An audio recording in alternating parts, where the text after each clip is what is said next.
introduce myself just in case there's some newer people. So I'm Chris, or Coach Chris, with the ACA Academy. I own a company, Next Step Insurance. We do health insurance, medical, Medicare, and ACI, which is the one that I love and enjoy the most. ACI. Did I just say ACI? ACA. Yeah, see, I'm reading somebody's log it in. So I love ACA. I always have. I knew this much, zero, about health insurance when I started working for a company that sold it, but it was right when the Affordable Care Act was coming. And I got to learn it from the ground up. And I am one of those people who pushes buttons.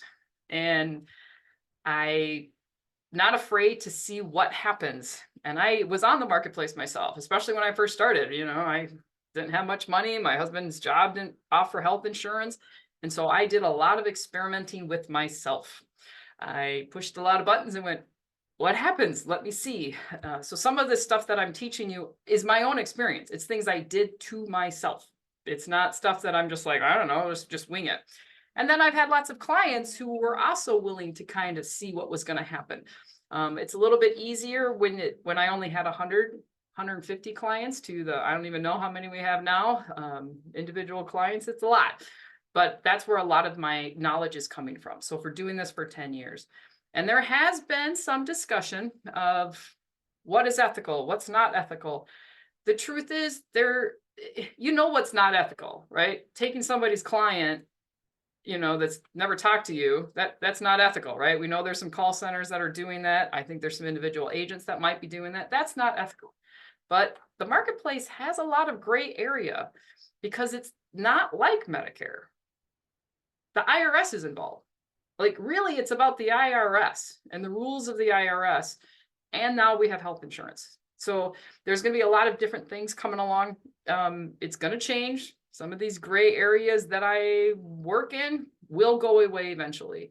But if I can do it in the time of, if I can do it to help my client, then I'm going to do it to help my client in that gray. You work with it. That's where I'm coming from. All right, a couple more people. So today we are talking about, if you got my summary or if you came from North American to sending out a thing showing our chats and what we're talking about. Today, it kind of came from a question that was sent to me. Now, there's a lot of chat movement. I am ignoring the chat. I want you all to know that, but my team, which is Joshua, who's on, he can wave, John, who's on, Andrea, and Samantha. So you can kind of see them. They're on here. They're going to answer those questions on the chat so that I can dedicate focusing on what's happening. And then they will let me know if there's a question that's like, wow, this is a complicated one, or this is one we see numerous times. We're going to pause and they're going to read that question out loud, and either they'll answer it or I'll answer it so that everybody can see it. But I won't be looking at the chat, partly because it's, like I said, it's kind of distracting. So the question that came in, I'm going to pull it up here. I moved around, is from Tammy. She said, my client is self-employed and her spouse lost her job. How do I calculate their expected annual income? She's currently looking for a job. There's no way of knowing what she's going to make until she gets one. Do we just use the client's income, put the spouse at zero? What do we do? So that's why the topic today is how to handle complicated income changes mid-year for self-employed people, loss of job, income increases and decreases. So this is kind of that, just about the income that changes in the middle of the year. How do we handle that? So I'm going to share my screen. I am going to pull up Health Sherpa, and I'm going to kind of show you exactly how I do it and how I talk to my client with those situations. But we're going to work on that first one that was asked. How do I do this when somebody's self-employed and they lose their job in the middle of the year? All right, could everybody see my Health Sherpa? All right, so I'm just going to use hypothetical numbers, and I always use my state because I just know that place better than any other state. But you can put in whatever their ages are. Let's say it's a 45-year-old and a 48-year-old, and they're self-employed. She lost her job, or he lost his job. I asked them, what do you think you're going to make? Let's just assume the best. You're going to get a job. Okay, so we know a self-employed guy, again, I'm just using numbers, makes 35,000. That's his adjusted gross income. So when you were working and you had a job, what was it? And they can say, well, it was 45. All right, so let's add 45,000 on top of the 35. That gets me to 80,000. All right, I said, I'm going to show you the cost as if you have that job. Now, you don't look at the plans yet. Just tell me if you can afford that cost. Now, assuming that I know what network, I know what if they want an HSA or not. Okay, you've kind of done some of that ahead of time. And they may already be your client. So you're going to use their current plan. But to say, this is the quote tool. Don't look at the benefits. Tell me if you can afford this. So I would go to the silver plan because I know that he only makes 35,000. And I'm, again, just assuming, I'm just doing this for ease, that they're in this plan. I go, can you afford $566.93? And they can say, yeah, we can do that for a couple of months because I'm assuming you're going to get your job. And they go, yep, I have high hopes. There's a good market out there. We can afford 566. And I go, okay, you're going to pay $566.93. But right now, the income in your hand, the one you have, is 35,000. So let me show you what this plan's going to do for you. Don't look at this. You're going to pay 566, but I'm going to give you a deductible of 600. I'm going to give you a max out of pocket of 3,150, and then co-pays and all that. Explain it to them. If it's their same plan and now they're decreasing, I want to lower it because do we have a guarantee that that spouse is going to get a job? There is no guarantee. We have no idea. They may have 40, interviews, and maybe they interview horribly. And it takes them 6 months to find a job. Is it better for them to be in a plan where the max out of pocket is 3,150? Because maybe they don't get a job. Versus 80, where the max out of pocket is 9,450. So I asked them if they can afford 466. Now, let's say they go, that's really tight. Maybe they live on the edge. 90% of the country lives paycheck to paycheck. So then they say, I can't really afford that. I can't afford that until I get a job. Okay, how much can you afford? You tell me, I don't know what your budget is. How much can you afford? And they go, we could do 200. Okay, so I'm going to put it in here so that you're paying 200 for your insurance. But at tax time, if you end up making 80,000, you'll have to pay the difference back. And they, okay, that's fair. Or when you get that job, let me know. We'll actually calculate it, because if it takes 3 or 4 months to get that job, you're not going to make 80, right? You've had 3 or 4 months without income. Maybe it's actually only 70. So then at that time, call me. We'll update it.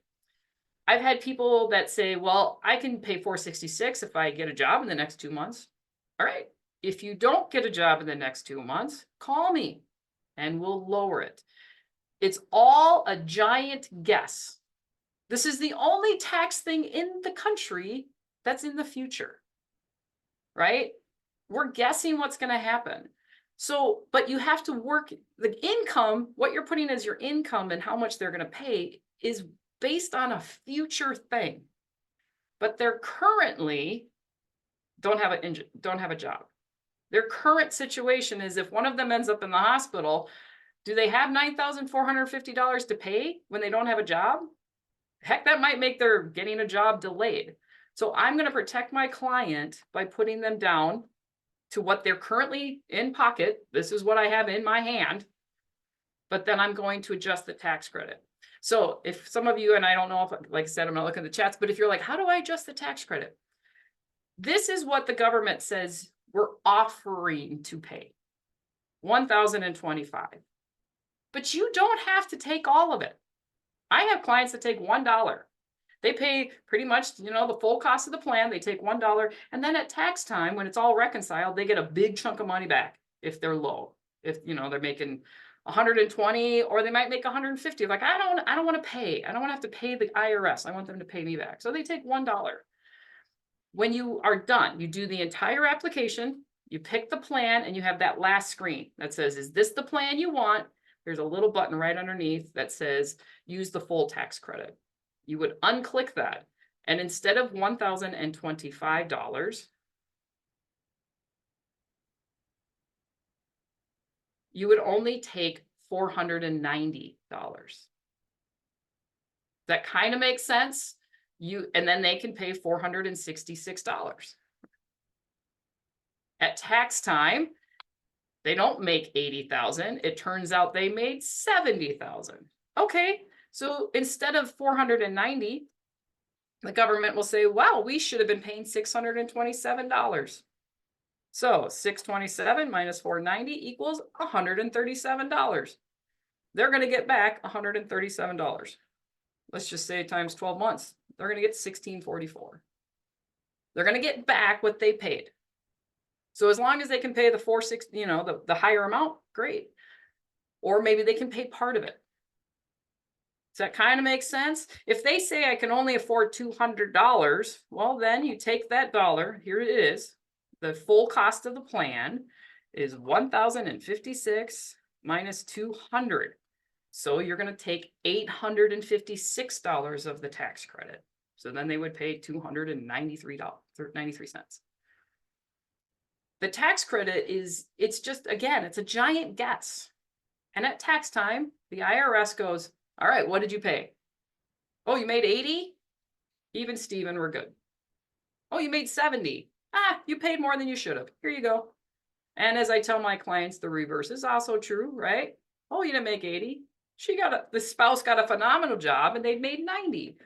Well, we should have only been paying for 20. Pay us the difference back. It's not a large amount, you know. it's not very much. They were, you know, so they're usually pretty happy. The government goes, all right, we paid $490, we should have paid $420, pay us the difference back. No interest, no penalties, no fees. It's a straight trade. If the government paid $2 more than they should have, they want their $2 back. It's a pretty black and white when it comes to that. Now, I know sometimes people wonder about the CSRs. So then they're like, well, they made 80. They should have been paying $9,450. You don't pay back the CSRs. It's built in. So now that's a plug for a special guest that I'm going to have in March. I'm going to have a woman who works very much with this. She works with helping people. Let's just say the reverse is true. We said they made 80 and they actually only made 40, and then they end up in the hospital and they have a $9,400 bill. She helps them find ways to get that paid off and kind of written off. And if some of you were in the marketplace, I think it was ACA training, you saw kind of a big whoop-de-doo about something I said about CSRs, and she came on and talked about having worked with CMS and the IRS and how this works. We're not trying to make our people go into debt. The last thing you want is your client to be in medical bankruptcy. It is still the #1 reason people file bankruptcy. And these are people with health insurance, not those people. We always have the client that walks in and says, those people.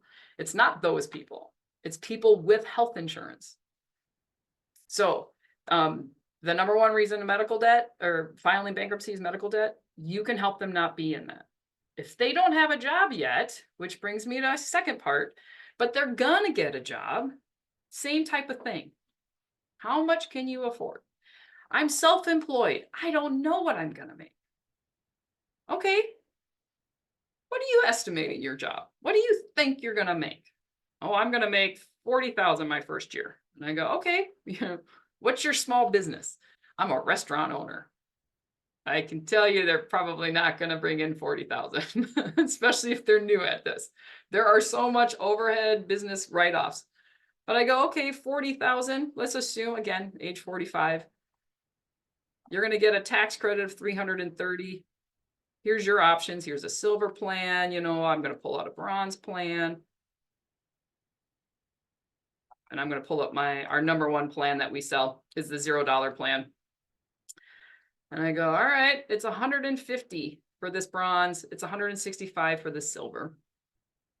Now, this one has no deductible. I start explaining the difference and they're like, yeah, 105, I can do that. Okay, 40,000, you're going to be great. Halfway through the year, they call you and they're like, I don't think it's going to be 40. This $105 is getting really tight. Awesome. How much are you going to make? I don't know. I might be lucky to bring in 20. Perfect. Go in, update the application to lower it. You should always update an application to lower income, because now that silver plan or that bronze plan costs them nothing, but now they're below the 150 and you can move them into the silver plan to protect them with a much smaller out of pocket. Hey, Chris, Yes. we got a pretty good question. What's to keep everyone from manipulating this and get a CSR and not taking much of the tax credit? Right now, nothing. The truth is, not much is stopping us. Now, I don't do it. If somebody walks in telling me they make $100,000, I don't tell them about this, because I don't want to manipulate the system so bad that eventually it gets caught on and they start figuring it out. Now, it might be 10 years from now, but I'm trying not to abuse a system. But this trick was taught to me by an accountant.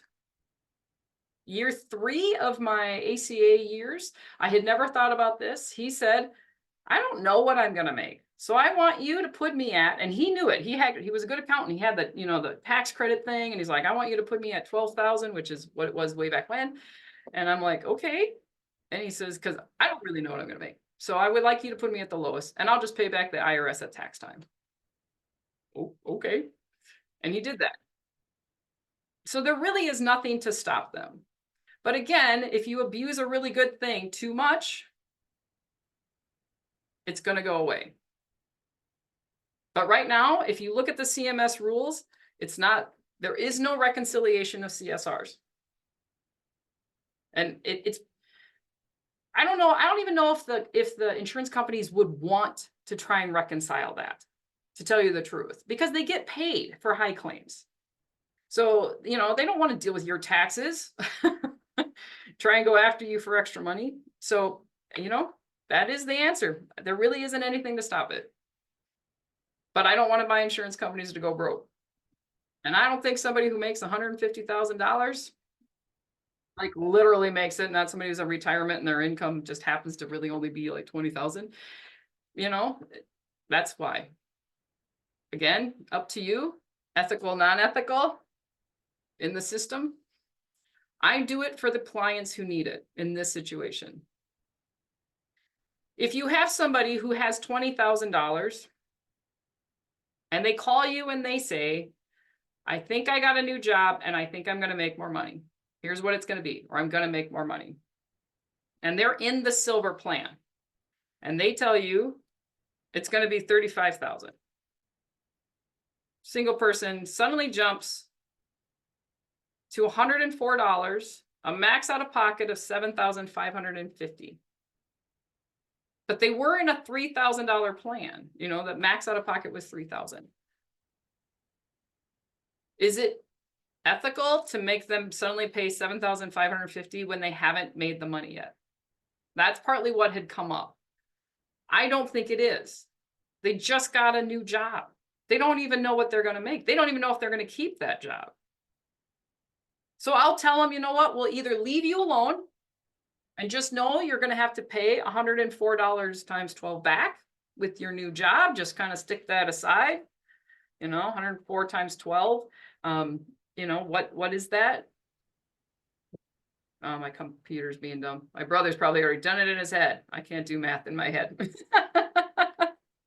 104 times 12 would be 1,680. So you just kind of let them know, all right, you're going to have to probably pay back 1,680 at tax time.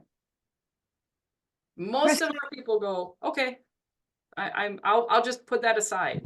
And then I tell them, but next year this plan's going to go away. Because after you've been working there for a full year, now we're going to put the true dollar amount for 2025 and your plan's going to be slightly different. And again, I don't usually have pushback as long as you are telling them it's going to change for next year. It's not telling them, not giving them that heads up that they're suddenly like, what? They kind of freak out. Did somebody have a question? I have a did. question. Oh, okay. Sorry. Chris, Go ahead. Just so I understand this, so I happen to have a case now where the client is like, I don't know if I can do this premium right now. I'll have to catch up later in the year. Mhm. So are you saying, I didn't realize, so if they think they're gonna, right now they have lower income, but they're paying a higher premium Right. because they think they're gonna make more maybe later in the year, or I don't know, whatever the deal is, they're self-employed. So should I talk to them about, look, if you think your income's going to be lower now, we should lower it to give them a lower payment rather than lapsing? Yeah, absolutely. What's Okay. better for them, to have insurance or to lapse? Okay. I didn't, You know? okay. So it changes the premium immediately then is what you're Correct. telling me. Now, Oh, when you go in there and update applications, this is just my habit. This is how I do it every single time, is when you get to the end, you say they're losing coverage at the end of this month. oh, If they're in the system and you say that, it doesn't cause a problem. It doesn't ask for SEP. It never has, not in the 10 years. It just makes whatever you just did effective 3/1. okay. So if somebody's changing their income, I just did this yesterday and I didn't do it because I was actually kind of experimenting to see what would happen if I didn't say their coverage was ending. And it literally changed their premium as of February 7th. And I'm like, oh, come on. So now there's this weird prorated amount. The insurance companies don't like it. It was kind of weird. And I'm like, well, here's what you're going to pay in March, but there's a weird prorated amount. So you're probably going to owe an extra $90. And yeah. So I just get into that. And I wanted to see, I get into the habit of saying the coverage is ending at the end of the month so that everything you just did affects the first of the next month. This is how we do Medicare terminations in the middle of the month. We don't have to wait to the last day of the month, because I go in there and the person who's staying on the plan, I say they're losing coverage on February 29th. And that changes starts 3/1. Now, this only works on Sherpa. I have not tried it on Insura, and it does not work at healthcare.gov. So just that's my disclaimer. I know it works on Health Sherpa. So if you are going in, Virginia, to make a change, you can do this so it'll be effective on March 1st. And then if they call me in 3 months and say, hey, we now are better or whatever, then I go back and change it You can again. either change it, or you can say, well, you know what? Why don't you wait? And I run a quote. I say, if you make this much, it's going to be $104. So you might have to pay back $1,000 at tax time. Do you want to just wait and pay it then? Or do you want me to change it right now? Okay. And the reason you're doing this is because it gives them a lower max out of pocket, right? Correct. If there was like an emergency or something that came up. Right. And I mean, Well, lowers their premium, doesn't it? it lowers their premium, but but one of the main reasons I'm doing this, particularly if you look right now, so there's a 7,000 max out of pocket in this silver plan at the income of just 35. So if I put him back in 20, what we originally had said, his max out of pocket is 3,150. He doesn't know. Nobody calls you in the middle of the year, says this is what my income's going to be. No is 100%, because And they don't pay that happen. back. They don't have to pay any of the deductible difference if they were using the plan back. Correct. They do not. Wow. Okay, that was a question I put in the chat, and now I understand it. So that makes sense, doesn't it? Yes. And the reason this is so crucial is we had a person who is very low income. She's consistently been low income. It wasn't somebody who had lots of income and lost a job for a short amount of time and then, is getting back. Consistently low income. And the income got updated and it moved her out of the lower CSR, which was like 1,500 at the time, and it put her in this higher plan. Within, I think it was 2 weeks after she got this job where we had updated her income, she broke her arm. She fell and broke her arm, and it was a serious break. She had to have surgery. She didn't even have the job. She actually lost the job because she couldn't work. But her $1,500 max out of pocket jumped to twice as much as that, and she doesn't have the money. And so she had to go on a payment plan. And I mean, it caused all this stress because she doesn't have any money.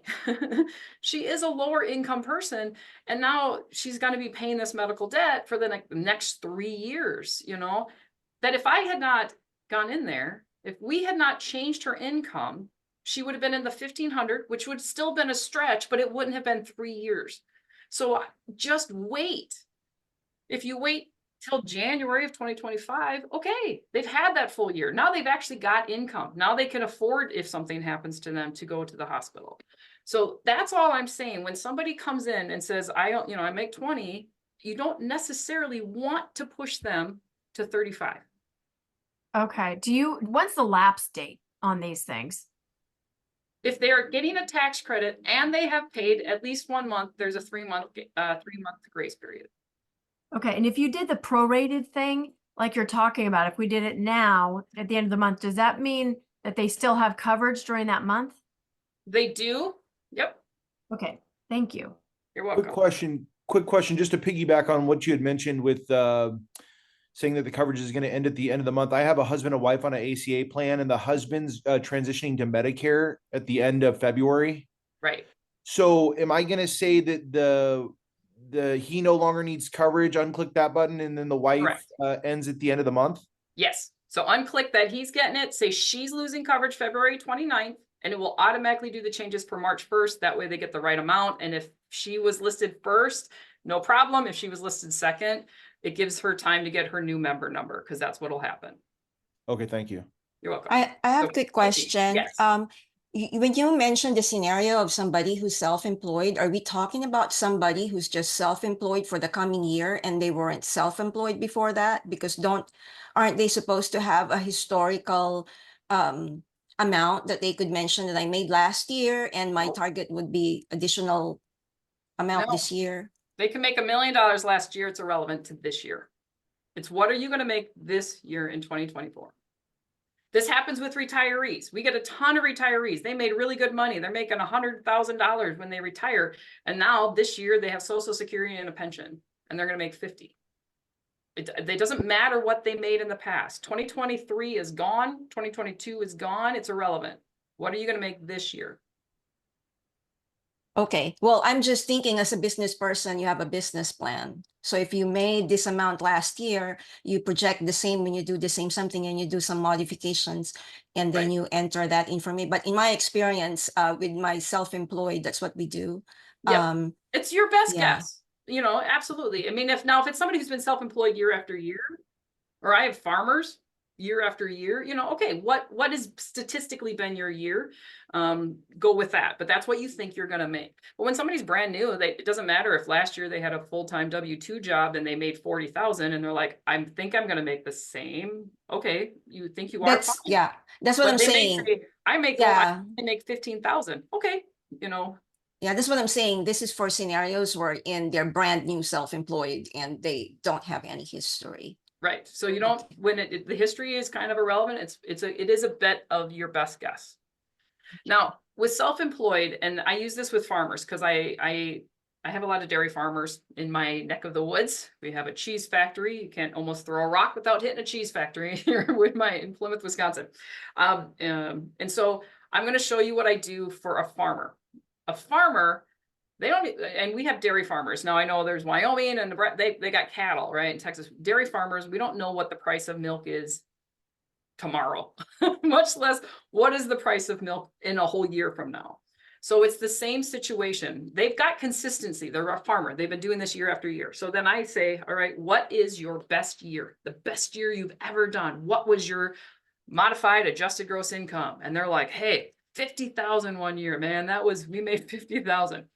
Okay, $201 of tax credit. Can you afford $254 a month? Yeah, I can do that. Okay. We're gonna have you pay $294. What's your worst year? Ah, man, I had a year that I only made 17,000. Okay. I'm gonna put your income at 17,000. We're going to not take that tax credit, but this is the plan you're going to get. Or, you know. How do you not take the tax credit? I guess I'm not understanding that. Isn't it automatic? No, I said you can choose. The government says we're giving you 496. How much would you like to use? 99% of us you don't even see that button. You're like, yep, I want to use all 496. So I pick this plan, this silver plan. I enroll them. I walk all the way through the application. You hit submit, and then it pulls up that page and it says, all right, here's the plan. Here's what it's going to cost. There's a button that says, do you want to use the full amount? You unclick it and you don't use all 496. They told me their best year was 50,000 and they could make those payments. So then I don't take 496, I only take $201 because that's the tax credit at 50. So then when they file with the IRS and they do have another amazing year, awesome. They don't have to pay anything back at tax time. But if they're paying as if they made 50 and they only make 17, they're going to get all of that money back because their plan would have cost them nothing. So they'll get the 265. And I protected them by keeping them in that low deductible, the low CS, max out of pocket, the low copays, because they don't know what they're going to make. I don't want to put them at 50,000 and they only make 17, but their out of pocket was 9,450. And that can be with some self-employment. I mean, dairy farmers are self-employed where you really don't know. Like I'm hoping I'm going to make $100,000, but I may make 20. Okay, so if you did that and you unclicked it, then the premium won't be zero, right? Correct. Is that what you're saying? Yep. You unclick that and then you tell it how much you want to take. Chris, do you have the time that you could pull up Keith George and just do a quick run through so that people can see it? Yeah, Or I might can be you able to. record it at another point for them? Because I think it would be helpful for a lot of the people that are asking questions, both verbally and in the chat. I think it's easier to have that visual. Also, there is a Are you talking question. about at the end? Yeah, because I don't know if people know where that button is and where to look for it. There's also a question from Sharon Luker in the chat, if you could read that and answer her. How about you read it? Because Okay, in a state that did not expand Medicaid, such as Texas, if a person says they are starting a new business and will be living off of savings with no income due to write-offs, do you put them in the system at 15,000 income so they can get a plan?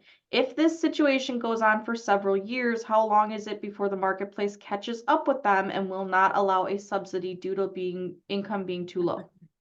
all right. So the first question, they will never catch up. Second of all, yes, I put them in. My catch-all is investment income. My investment, it could be your savings account as your investment. Do you have a 401k? Yep. All right, we'll just say it's investment. And I put in the minimal amount, 15,000, or, I think this year we just saw the new rates came out, but 16, 17,000. I put them in at that and I say investment income because they're never going to have to pay it back. I don't know how many times I got to say this. I will keep saying it. You're never going to get penalized for putting a higher income than you actually make. The government is not in the business of going after somebody who makes $14,000 and asking for $14,000. They don't care. If they pay 100% of the tax credit for somebody who makes 20,000 and somebody who makes 15 and somebody who makes 13, it's the same. They don't really care. So as I've mentioned in previous ones, I have had a client who I did this for like 6-7 years in a row. He never actually made enough. So every year we'd write a letter of explanation saying in 2022, I plan to make 15,000. And then in 23, they would go, this income that you're putting in at 15,000 seems higher than you've reported in the past. And we go, yep, letter of explanation. I plan to make 15,000 in 2023. And we just walk that all the way through. Now, again, it might eventually catch up, but how can it? Nobody knows what they're going to make a whole year in advance. You could be a millionaire one day and flat broke the next day. So I don't know that that is ever going to catch up. They actually tried to fix that for the non-expanded Medicare states, such as Texas and Florida and Wisconsin, that if in Florida, you're a single guy and you make 13,000 and you cannot get on the marketplace and you can't get on the Medicaid, that the ACA wanted to just let you go in. They want that. That is actually their plan. It's on the docket. It's what they want to do. So we just say 17, because again, I don't know what I'm going to make. They could make 17,000. It's absolutely possible. They might get a raise at that part-time job that they're working at. They might find a full-time job. It's better for them to have insurance than to have nothing. Quick question. Non-Medicaid states, I can't, or that they're the non-ACA marketplace states. I can't talk to those state exchanges. Yes, Ryan. The little radio button that says, is your income hard to predict? What does that do? Don't ever use it. That means something happened earlier. So go in and make sure that whatever you're doing is correct as far as counting the calculations. Sometimes I've noticed it's my own fault. You know, I put somebody's yearly social security in there, but I say it's monthly. And all of a sudden it's like, wow, you make $100,000. Don't adjust it. Don't go, no, that's not right. It's hard to predict. There's some buttons on there that actually don't do anything. Okay. So that one just, it means go back, figure out why the tax credit, why it's not calculating correctly. There's an error, there's a glitch, or it was your own typo.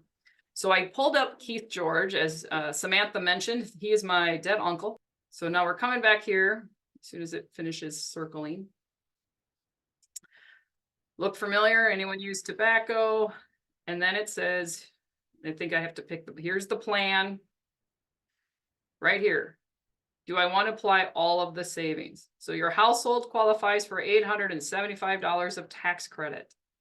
We've determined he doesn't want to take all of that because we don't know, he thinks he's going to make more. So instead of taking all 875, he's going to take 575 or whatever it is.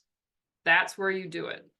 So the plan summary, it's going to show you what it would be if you took the entire tax credit. Looks just like this. We skip past it all the time. Unclick it, take what you actually want to take as tax credit, and then enroll, and it will show you the rate on the next page.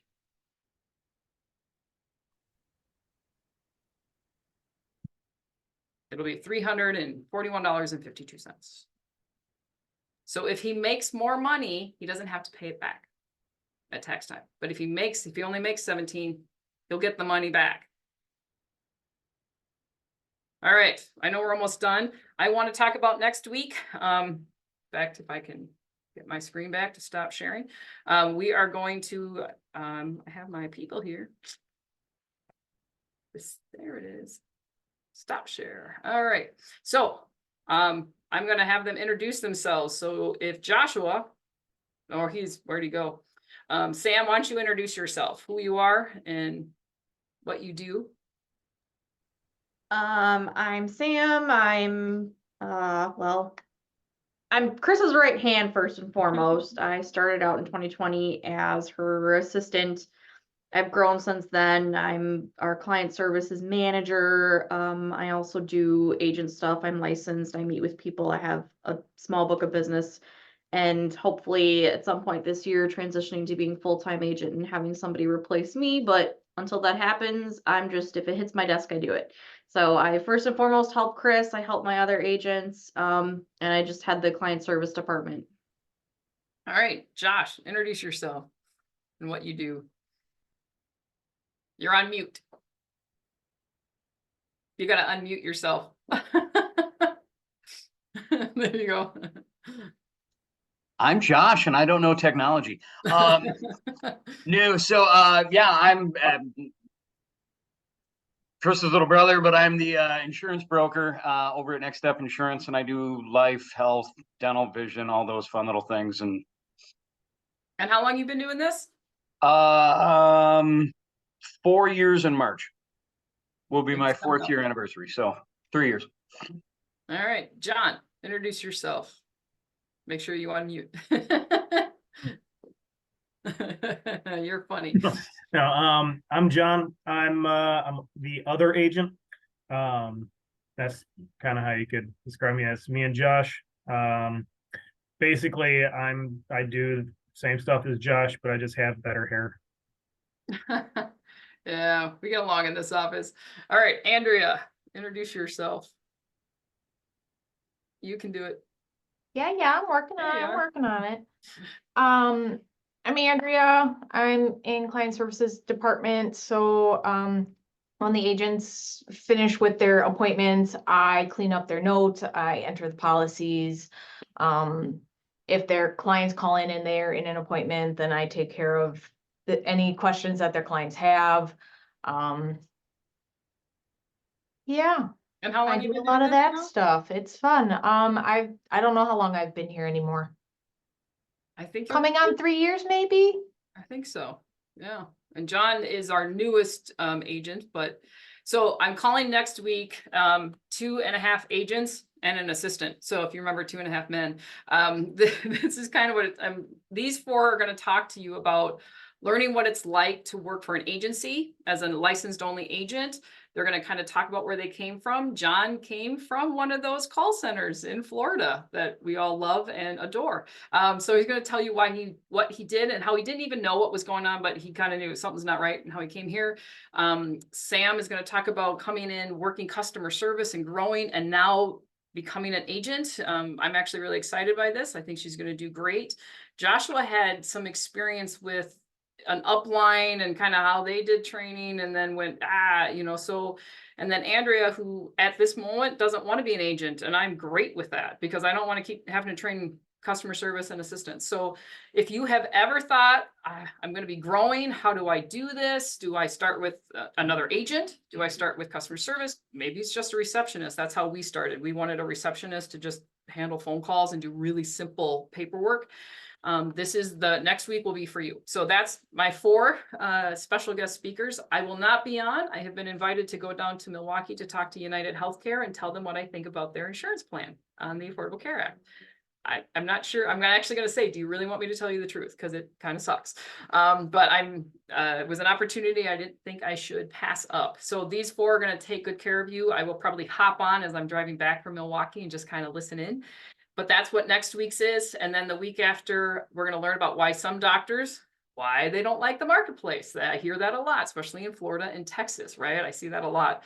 And then the big difference between a gated HMO and HMO, EPO, PPO, and more. And then the end of February is how to handle when a parent is on Medicare, has a tax dependent, needs regular insurance, and some of that kind of unique stuff. Again, a lot of these came from questions from you. So I appreciate so much that you have logged in today. I hope you learned something.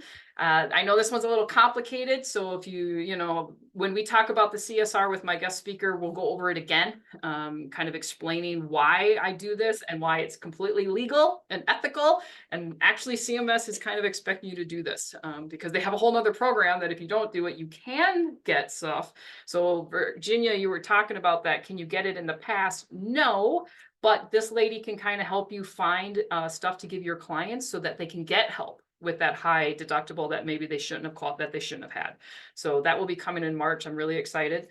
And thank you very much. Have a great rest of the week. I hope you got your questions answered in the chat. And I will be sending out the recording soon. Thanks, everyone. Thank you.